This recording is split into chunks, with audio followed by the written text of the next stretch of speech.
This day and time. What happened today, years ago? 敌方的请字句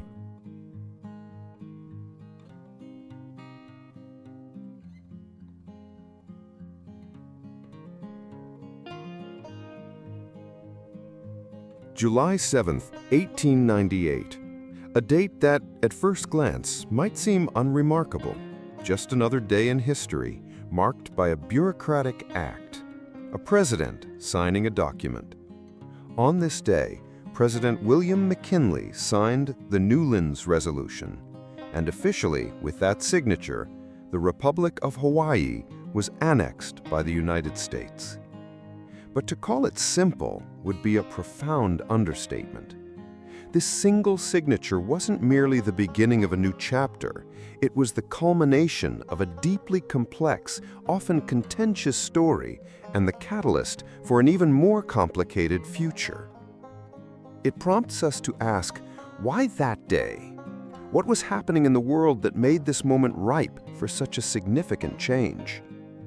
To understand, we have to look outwards, beyond the islands, to the global stage in 1898. The United States was embroiled in the Spanish-American War, which had commenced just a few short months earlier, in April. This conflict instantly transformed the vast, previously distant Pacific Ocean into a critical strategic theater. American ships and troops were now navigating its immense distances, heading towards far-flung locations like the Philippines. And sitting almost precisely in the middle of that vast, watery expanse was Hawaii. Suddenly, this group of islands became incredibly, indispensably important.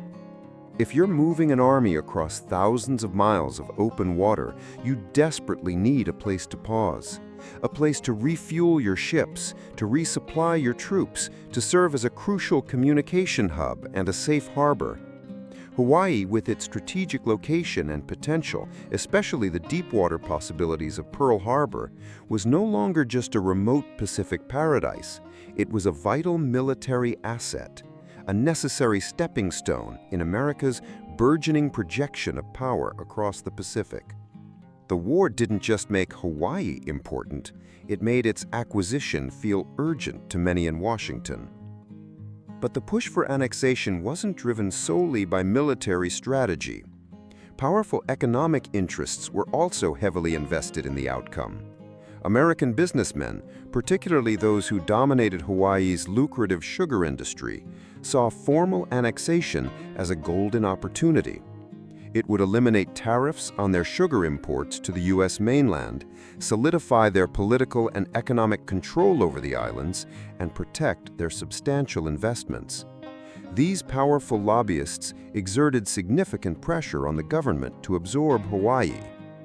So, the stage was set, a major international conflict highlighting Hawaii's strategic value, combined with potent economic motivations from influential American interests, created a powerful, seemingly irresistible momentum towards annexation. But to grasp the full weight of July 7, 1898, you must rewind slightly, because the story of the Republic being annexed is intertwined with an earlier, equally pivotal event. The Republic of Hawaii, the entity formally annexed that day, was itself a relatively young government. It had been established just 5 years prior, in 1893, through a deeply controversial overthrow of the sovereign Kingdom of Hawaii. This coup, orchestrated primarily by American and European businessmen, saw the deposition of Queen Liliuokalani. Crucially, this overthrow received active support and assistance from US diplomatic and military representatives present in Honolulu at the time. The Republic was essentially born out of this American-backed coup. This history is critical.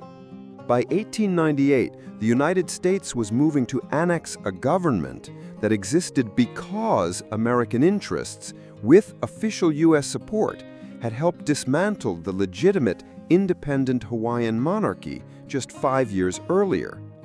This sequence of events forms a chain.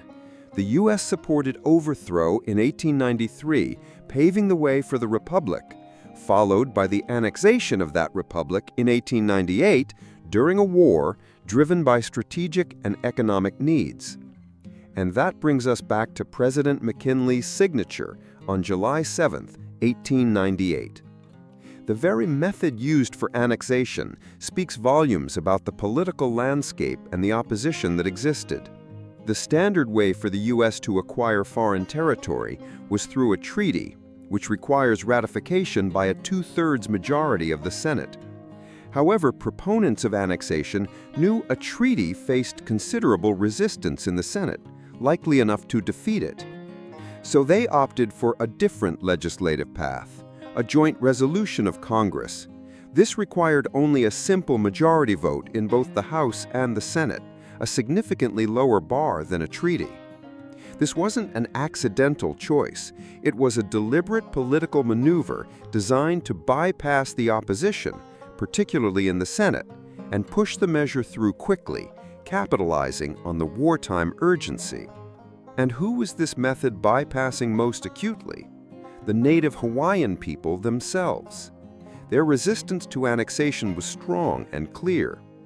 Consider this: in 1897, the year immediately preceding the annexation, over half of the native Hawaiian population signed extensive petitions specifically and forcefully against being annexed by the United States.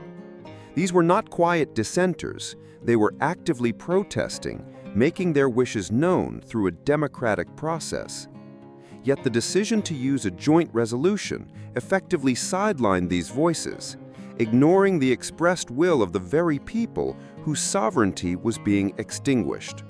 July 7, 1898 was therefore not just a date, it was the culmination of a strategic, economic, and political process. It was a moment where American expansionist ambitions, fueled by wartime necessity and economic opportunity, were realized through a legislative maneuver that sidelined significant opposition, most notably from the native population.